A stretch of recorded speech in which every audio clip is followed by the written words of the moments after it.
Ongi etorria guztioi. Hirutasuna da kristauon jainkoa. Horixe aintertzen dugu kredoan.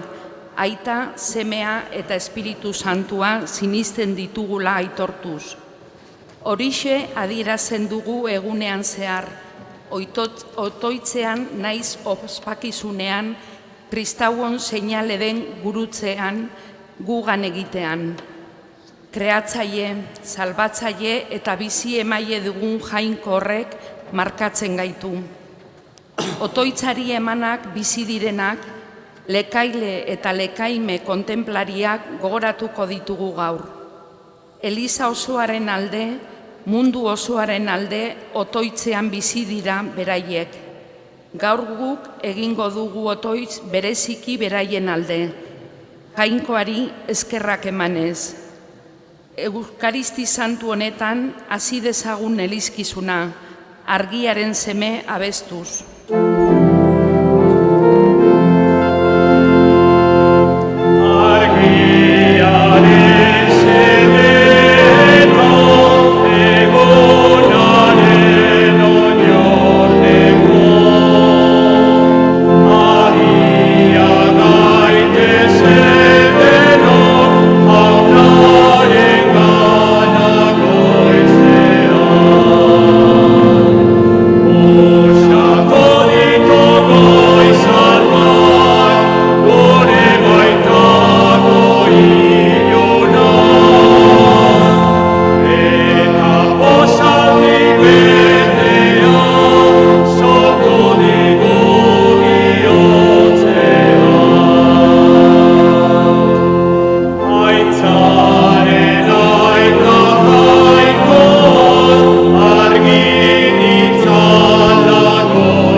Aitaren eta semearen eta Espiritu Santuaren izenean. Jesukristo gure jaunaren grazia eta jainko aitaren maitasuna eta Espiritu Santuaren batasuna izan bedizuekin.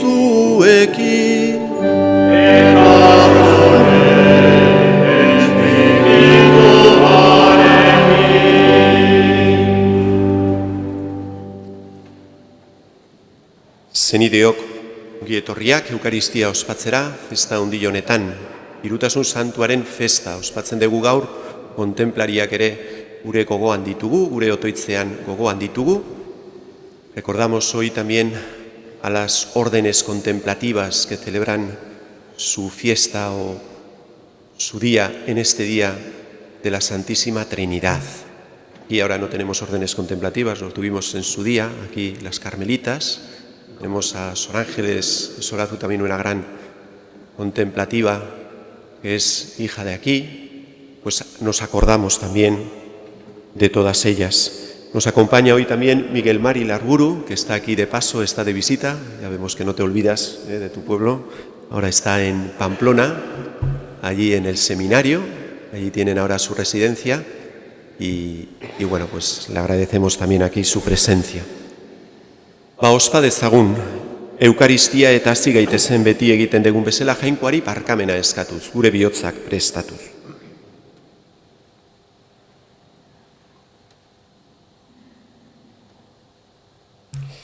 Jesus jauna, bihotz urratuak salbatzera bidalia. Erruki jauna,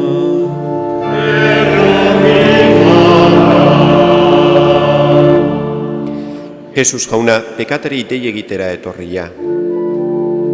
Kristo erruki,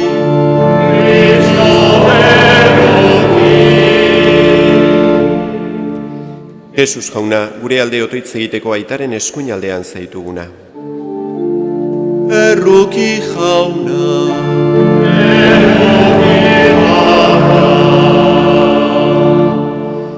Erruki dakigula jainko guztiz altzua eta gure pekatuak barkaturik eraman gaitzala betiko bizitzara. Aintza zeruetan jangoikoari. Aintza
egin dezagun otoitz.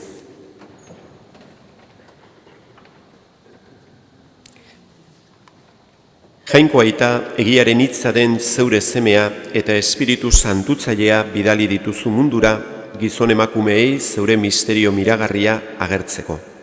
Egizu, egiazko sinismena aitortuz, ezagut dezagula betiereko irutasunaren aintza, eta gurtu dezagula batasun ahal guztiduna. Zure seme Jesu Kristo gure jaunaren bitarte, zurekin eta Espiritu Santuarekin batean, jainko eta errege bizi baidak gizaldi eta gizaldietan.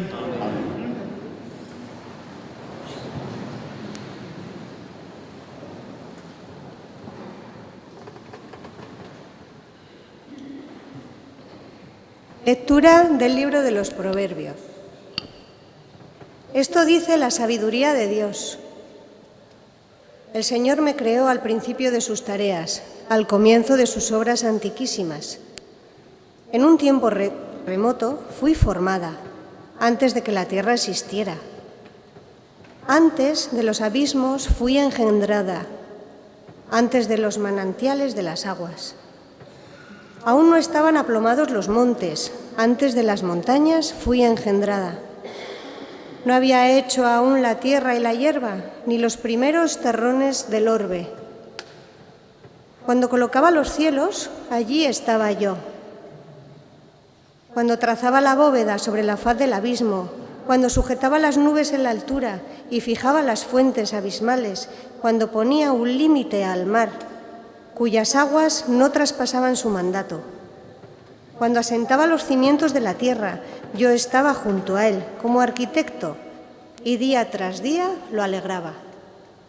Todo el tiempo jugaba en su presencia. Jugaba con la bola de la tierra y mis delicias están con los hijos de los hombres. Palabra de Dios. Te alabamos, Señor.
San Polo apostoluak erromatarrai egindako gutunetik. Zenideok, jainkoak pedeagatik zuentzat hartu gaituen ezkero, bakean gaudearekin. Jesukristo gure jaunari esker. Honi esker, sinismenagatik eman digu jainkoak grazio egoera honetan bizitzea, eta harro gaude jangoikoaren aintza iritsiko dugun itxaropenez. Eta ez hori bakarrik, harro gaude atsekabez ere. Jakinik, atsekabeak pazientzia duela ondorio. Pazientziak probaldia gainditzeko gaitasuna eta probaldia gainditzeak itxaropena. Itxaropenak ez du utz egiten. Jainkoak bere maitasuna isuri baitigu bihotzera. Eman digun Espiritu Santuaren bitartez. Jaunak esana.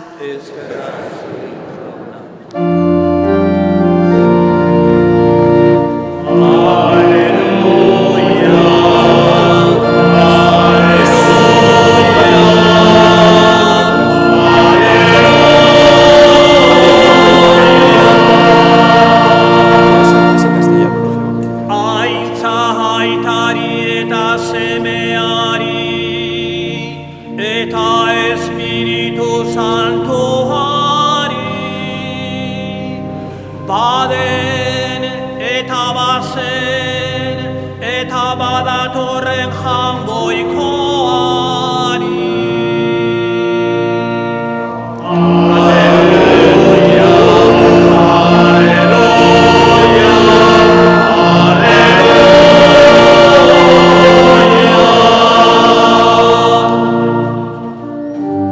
Jauna zuekin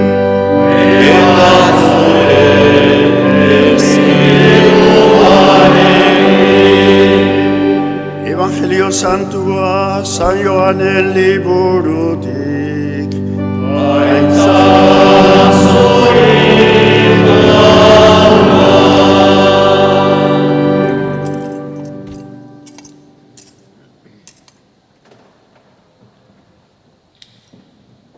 En aquel tiempo dijo Jesús a sus discípulos: muchas cosas me quedan por deciros, pero no podéis cargar con ellos por ahora.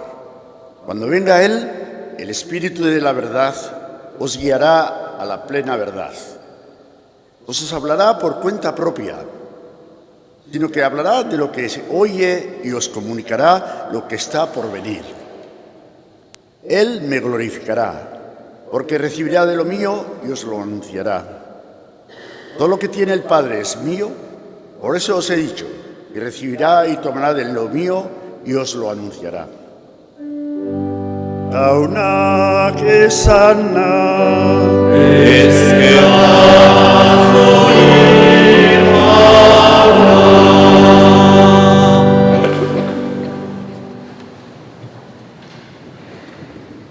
Zenide maiteok, gaur Hirutasun Santuaren festa handia ospatzen dugu. Jainko bakarra hiru pertsona desberdin, hori da gaur ospatzen duguna.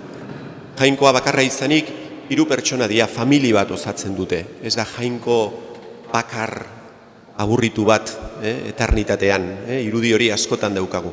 Hoy celebramos la fiesta de la Santísima Trinidad, un solo Dios, tres personas distintas, el Padre, el Hijo y el Espíritu Santo. Dios que es una familia, que vive en el amor. El Padre ama al Hijo, el Hijo ama al Padre, ese amor es otra persona distinta, el Espíritu Santo. El Evangelio de hoy nos lo dice claramente, cuando Jesucristo nos anuncia que nos va a enviar el Espíritu Santo, aquel que va a hacer que comprendamos todo lo que Él nos ha enseñado, habla de Él como Él me glorificará. Él me glorificará, Él os mostrará. Es decir, que es una persona distinta a Él. Y luego habla del Padre también como una persona distinta a Él. Esta es nuestra fe, es la fe católica, es la fe cristiana. Los musulmanes creen en un único Dios, los judíos también, un único Dios. Pero tres personas distintas es algo que solamente los cristianos creemos en ello, ¿no? A Jesucristo, el Hijo de Dios, Dios, el Espíritu Santo, que es otra persona que es Dios. Y Dios que es familia, por tanto, que es amor, que vive en el amor, no es un ser solitario. Esa falsa idea de que Dios eternamente es un ser solitario como aburrido y que como estaba aburrido, pues se le ocurrió crear todo esto que vemos y nos creó a nosotros también, pues para tener alguien con el que poder pues vivir su vida, ¿no? Como que, bueno, pues nada de eso.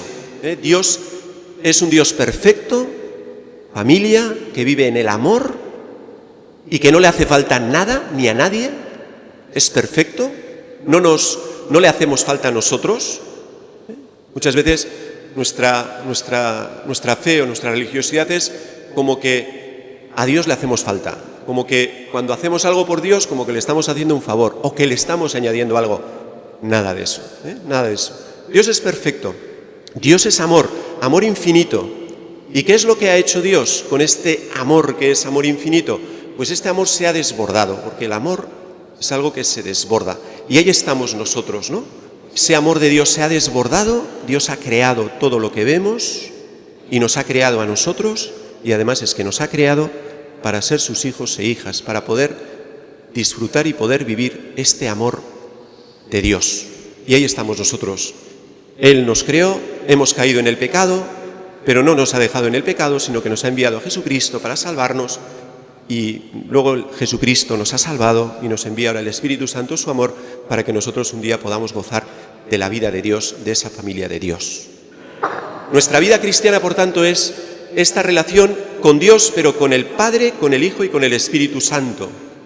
Y muchas veces igual nuestra relación pues es con Dios, ¿no? Solemos decir, yo me relaciono con Dios, yo rezo a Dios.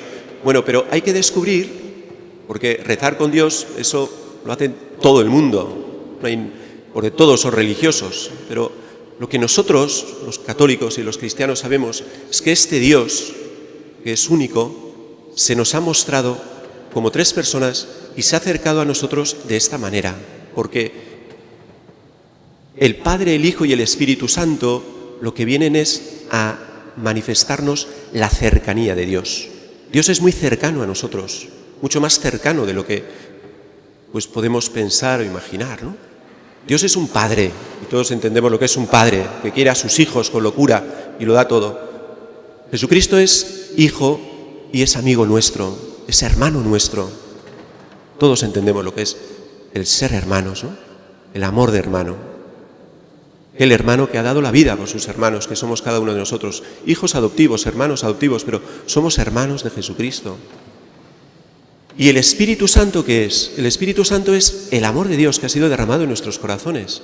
Es decir, que Dios nos llama no a creer en Él como un ser que está allí, o no a creer en cosas que Él nos ha dicho, sino a vivir en su amor. Por tanto, nuestra relación con Dios es algo muy entrañable, es algo que lo vivimos en lo más profundo de nuestro corazón. Por tanto, esto es la vida cristiana, es esta relación con el Padre, con el Hijo Jesucristo, en el Espíritu Santo y en su amor.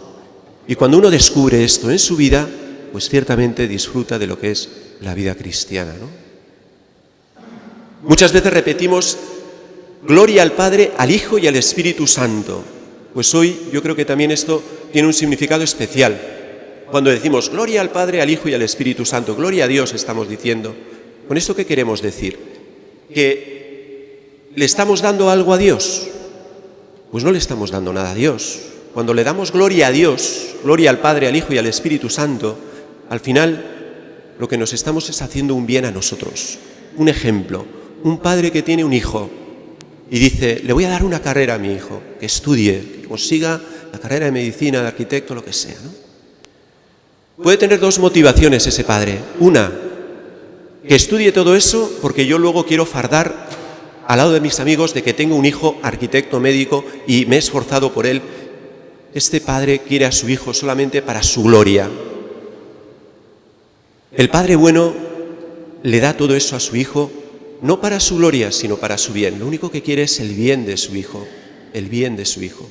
Bueno, pues Dios es así con nosotros, no lo olvidemos. Cuando nosotros damos gloria a Dios, la gloria de Dios, ¿qué es? Es nuestra gloria, porque nosotros no podemos añadirle nada a Dios. Dios no necesita de nosotros.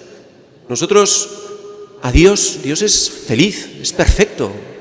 Es decir, somos nosotros. Cuando creemos en Dios, cuando vivimos su amor, cuando le amamos a Dios, no le estamos haciendo un favor a Dios, que no nos equivoquemos. Nos estamos haciendo un favor a nosotros, porque es un gozo y es una alegría para nosotros. Y Dios se alegra de que nosotros le queramos, de que creamos en Él. Como un padre y una madre se alegran cuando sus hijos le quieren y se entristecen cuando no le quieren. Y no querer a unos padres, pues es lo más antinatural y lo peor que nos puede pasar en esta vida, ¿no? Y no tener el cariño, pues, de sus padres. Bueno, pues, humanamente pues ocurren estas cosas, pero con Dios no. Dios nos quiere con locura, nos lo ha mostrado en la cruz. Bueno, pues esto es, ¿no?, el misterio de la Santísima Trinidad, Padre, Hijo y Espíritu Santo. Fijaros que hoy nos decía el Evangelio, el Espíritu Santo os mostrará, os enseñará todo lo que yo os he enseñado, os hará entender todo lo que os ha enseñado. ¿Cuántas veces nos pasa que no entendemos las cosas que nos enseña Jesucristo en el Evangelio, que no entendemos lo que la Iglesia nos dice? ¿Por qué no entendemos? Porque no tenemos al Espíritu Santo en nuestro corazón. Porque pensamos en los esquemas del mundo, y con los esquemas del mundo, con los criterios del mundo, no se puede entender a Jesucristo, no se puede entender a Dios, no se puede entender sus enseñanzas que se nos muestran en la Iglesia, el magisterio de la Iglesia, la moral cristiana.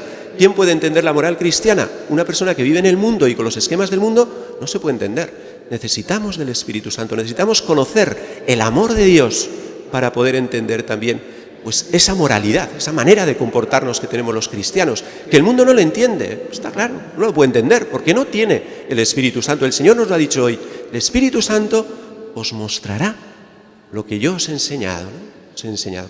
Pues le pedimos al Señor, ¿no?, vivir esta relación con el Padre, el Hijo y el Espíritu Santo. Así sea.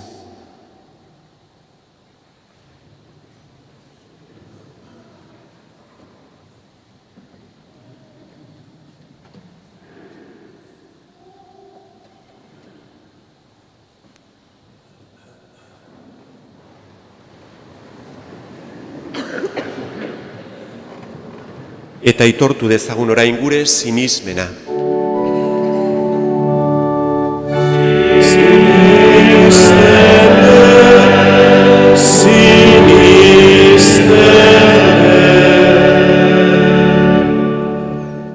Sinisten dut jangoiko aita algustidun zerulurren egilea, sinisten dutaren seme bakar Jesukristo gure jauna, Espiritu Santuaren egite sortu, eta Andre Maria Virginiagandik jaio zena, Pontzio Pilatoren menpean ekaldua, urutzean hilzatua, hila eta obiratua izan zena, infernuetara jaitsi eta 3. egunean hilen artetik piztu zena, zeruetara igo eta jangoiko aita algustidunaren eskuinaldean jarririk dagoena, handi biziak eta hilak epaitzera etorriko dena. Sinisten dut Espiritu Santua, Eliza Santu eta Katolikoa, santuen elkartasuna, pekatuen barkamena, haragiaren piztuera eta betiko bizitza. Amen.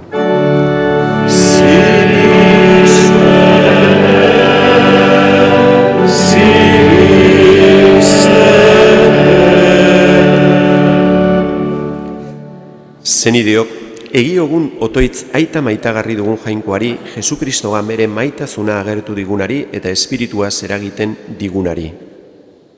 Jainko aita sortzaileak mundua bere betera eraman dezan, eta hitz emandako zerulur berriak zorraraz ditzan, gizaldi osoak egiazko zoriona aurkitu eta bere aurpegi aintzatzua goza ahal izateko. Eska dezaiogun jaunari.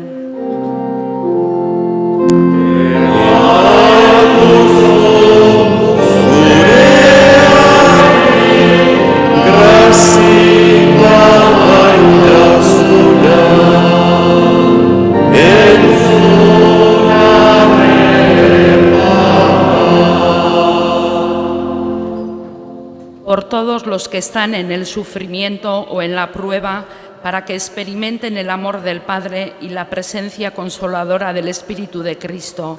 Roguemos al Señor.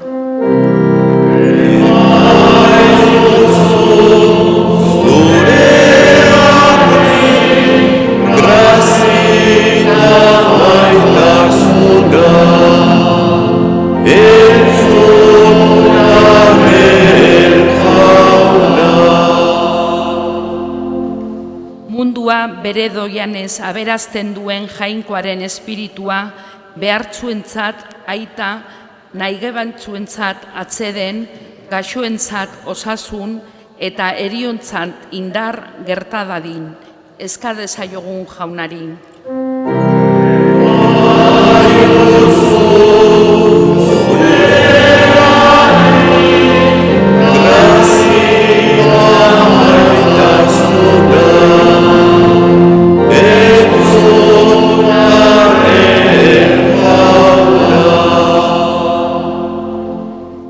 Los hermanos y hermanas que han recibido en la Iglesia la vocación contemplativa, para que desde el corazón de la Iglesia sean la voz de tantos hombres, mujeres, que en medio de sus sufrimientos no saben, no quieren o no pueden rezar. Roguemos al Señor.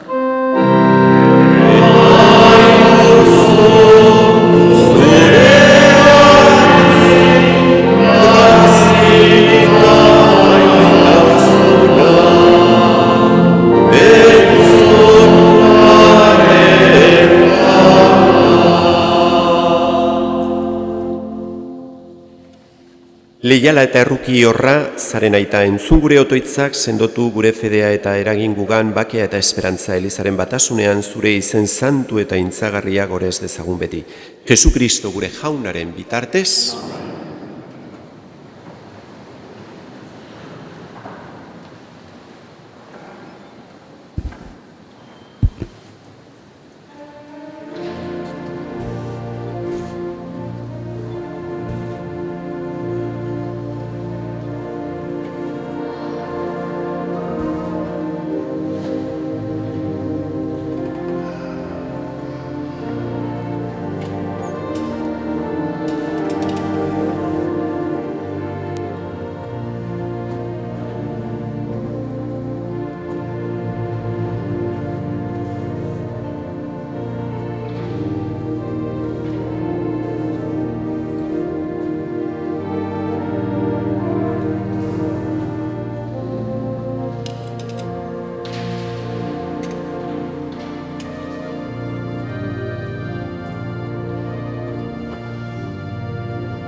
Zenideok, egin dezagun otoitz guztio batean Eliza osoaren oparia jengoikoari eskaintzerakoan.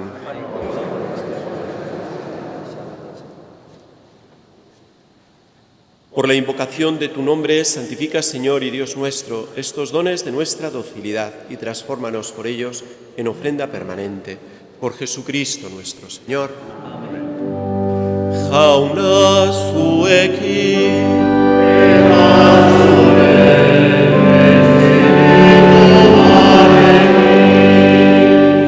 Gora bilotza.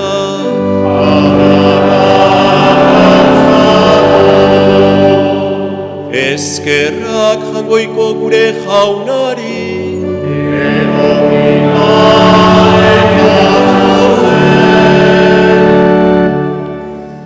En verdad, es justo y necesario, es nuestro deber y salvación, darte gracias siempre y en todo lugar, Señor Padre Santo, Dios Todopoderoso y Eterno, que con tu Hijo unigénito y el Espíritu Santo eres un solo Dios, un solo Señor, no en la singularidad de una sola persona, sino en la Trinidad de una sola naturaleza. Y lo que creemos de tu gloria, porque tú lo revelaste, lo afirmamos sin diferencia de tu Hijo y del Espíritu Santo. De modo que al proclamar nuestra fe en la verdadera y eterna divinidad, adoramos tres personas distintas, de única naturaleza e iguales en dignidad, a quien alaban los ángeles y los arcángeles, los querubines y serafines, que no cesan de aclamarte, diciendo a una sola voz:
Santu zera bai jauna, eta santutasun guztiaren iturri. Egitzatzu bada, ogi eta ardo hauek zeure espiritua isuriz, Jesukristo gure jaunaren gorputz eta odol egin daitezen guretzat. Berak saldu zutenean eta bere gogoz gurutzera zijoala, ogia hartu eta eskerrak emanez zatitu zuen, eta bere ikaslei eman zien esanez: hartzazue eta jan guztiok honetatik, hau nere gorputza da eta zuentzat emango dena.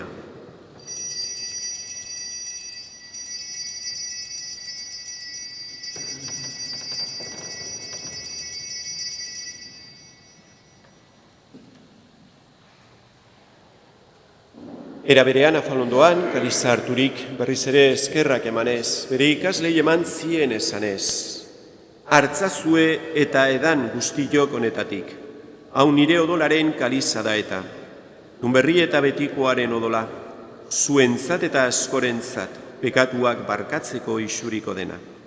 Egizue hau nire oroigarri.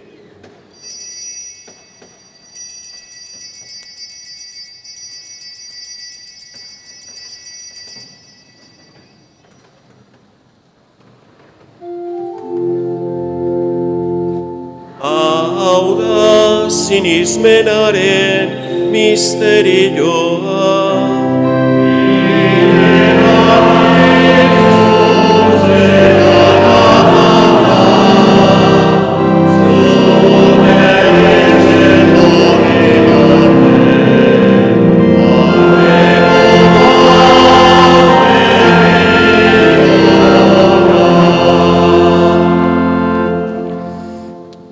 Así pues, Padre, al celebrar ahora el memorial de la muerte y resurrección de tu Hijo, te ofrecemos el pan de vida y el cáliz de salvación, y te damos gracias porque nos haces dignos de servirte en tu presencia.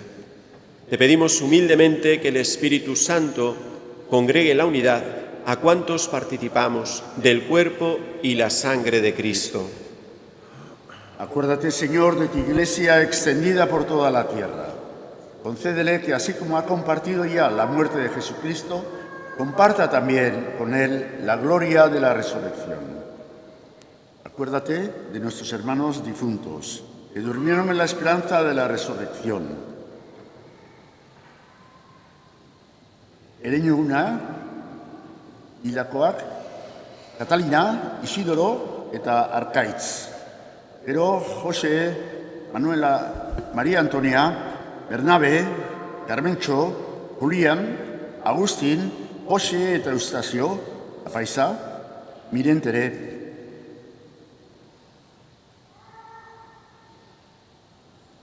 Acuérdate también de todos nuestros hermanos que durmieron en la esperanza de la resurrección y todos aquellos que han muerto en tu misericordia. Admítelos a contemplar la luz de tu rostro. Ten misericordia de todos nosotros y así con María, la Virgen Madre de Dios, su esposo San José, los apóstoles y cuantos vivieron en tu amistad a través de los tiempos, merezcamos por tu Hijo Jesucristo compartir la vida eterna y cantar tus alabanzas.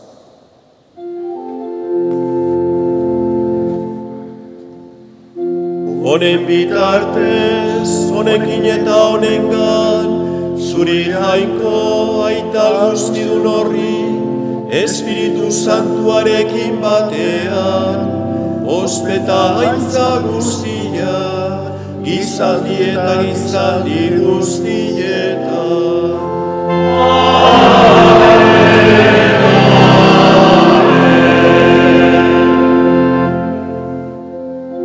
Salbatzaileak agindu eta erakutziari jarraituz, beldur gabe kanta dezagun.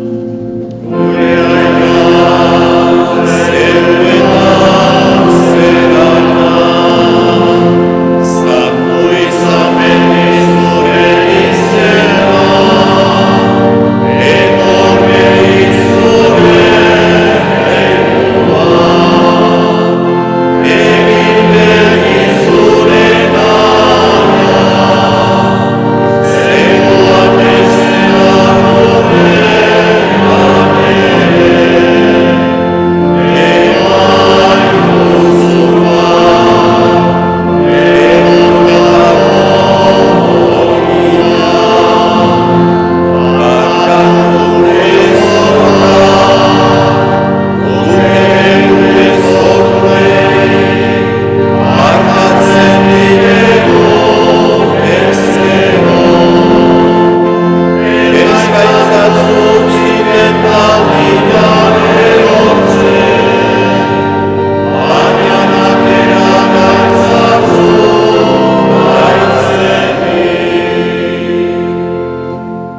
Atera gaitzatzu jauna gaiz guztietatik emaiguzu bakea gure egunotan zure errukiari esker. Bekatutik garbi bizi gaitezen eta estualdietan sendo betiko zorionaren itxaropenean Jesukristo gure salbatzailea noiz etorriko den zain gaudela.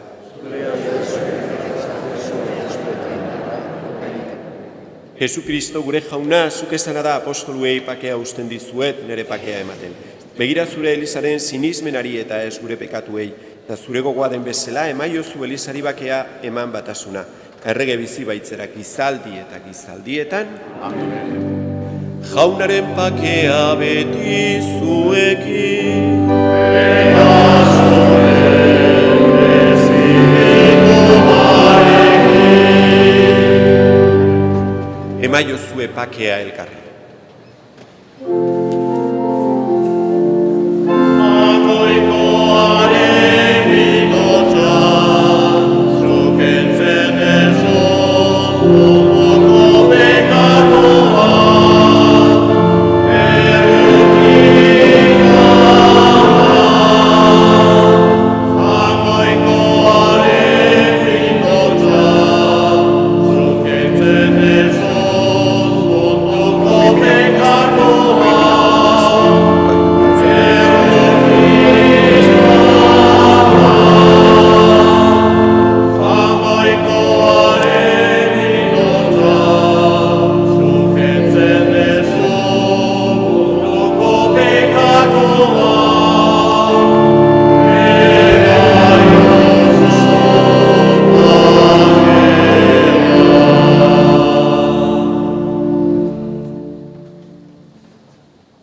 Ona hemen jangoikoaren bildotza, ona munduko pekatuak entzen duena, zoriontzuak maiontara deituak.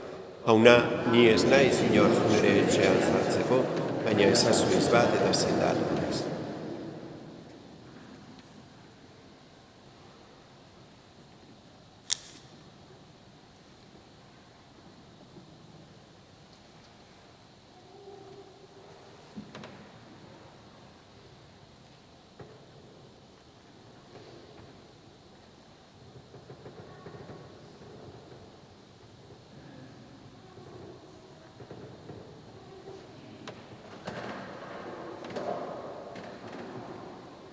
Para la comunión venimos por el centro, por el pasillo central. Habrá un sacerdote o seminarista que se pondrá en el centro del templo.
Egin dezagun otoitz.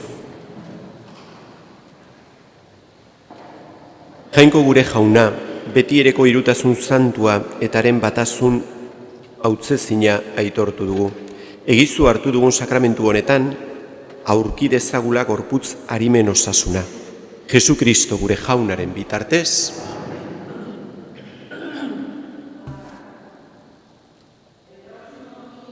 celebraremos la solemnidad del cuerpo y la sangre del Señor, el Corpus. Este año recuperaremos la tradicional procesión por las calles de Zumaya que se hará al final de la misa. Prepararemos también la alfombra floral y este año en la plaza frente a la parroquia. Se necesita gente para colaborar en la realización y también podéis colaborar aportando un donativo para los gastos en flores, en las huchas que están a la salida. Muchas gracias. A partir de mañana y durante todo el verano, la misa de diario será a las 7 de la tarde. Y os quiero dar otro aviso, os podéis sentar si queréis, mejor. Tengo una noticia que daros. Hace unas semanas el vicario general me llamó y me dijo si estaba disponible para ir de párroco a Eibar. Y bueno, pues comunicaros que para el curso próximo, para septiembre, voy a ser destinado a la parroquia de Eibar. Lo primero que se me vino a la cabeza fue que llevaba poquito tiempo aquí, 2 años, y además con los últimos cambios que ha habido también en Zumaya, pues la verdad es que pues al principio dudé, pero ciertamente nosotros, los sacerdotes, tenemos que tener disposición total a lo que la Iglesia pues nos pide. Y bueno, pues también en la parroquia de Eibar el párroco se jubila, Xavier Zubizarreta. Hay una gran necesidad también en Eibar de que haya un sacerdote allí en la parroquia, que es la parroquia central. Y bueno, y entonces pues les dije que sí, le dije que sí al vicario. Y bueno, pues para que sepáis que para el próximo curso, para septiembre, estaré en Eibar. Aquí se queda de párroco John, a quien ya conocéis, y también eso me dio bastante tranquilidad, el hecho de que ya le conozcáis a John Cuadrado, que ha sido coadjutor estos 2 años. Él está más bien en Cestona, pero a partir del año que viene ya pues también estará aquí de párroco. Y no sé si tendrá algún refuerzo, porque es cierto que le van a quedar pues todas estas parroquias, Cestona, Zumaya y todas las demás parroquias del entorno, y ciertamente pues necesitará ayuda, a ver si pues los sacerdotes del entorno, o a ver cómo, y bueno, y si no, necesitará también mucha ayuda pues de la gente de la parroquia. Bueno, pues ya tenemos tiempo todavía, tenemos el verano por delante. En septiembre, pues hasta septiembre estaré por aquí, y luego pues estaré en Eibar y no estoy tan lejos. Y bueno, pues nada, deciros que esta semana me voy de ejercicios, por eso es la misa a las 7, durante todo el verano también la misa será a las 7 entre semana, y posiblemente luego también durante todo el curso siguiente, así que la misa de las 6 que podríamos tener entre semana ya pasará a la misa de 7. Como os digo, voy de ejercicios. Y bueno, y simplemente también recordaros que el próximo fin de semana estamos preparando el retiro de Maús desde la parroquia con mucha ilusión. Ya hay un grupo de gente que, si todavía quiere apuntarse alguien, todavía está a tiempo, hasta el martes o así, todavía podría apuntarse alguna persona más. Ya están ahí con toda ilusión preparando ese retiro en Azpeitia. Tenéis ahí la información fuera. Está también la peregrinación a Tierra Santa, donde van familias, si alguien quiere animarse. Y bueno, pues nada, pues que tengáis un feliz día ahora, y nada, por recibir la bendición.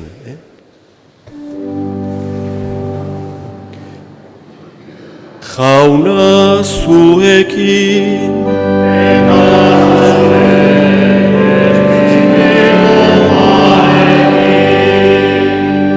bedenka zaitzatela jangoiko alguztidunak, aitak eta semeak eta Espiritu Santuak. Amen. Zoazte jaunaren pakean,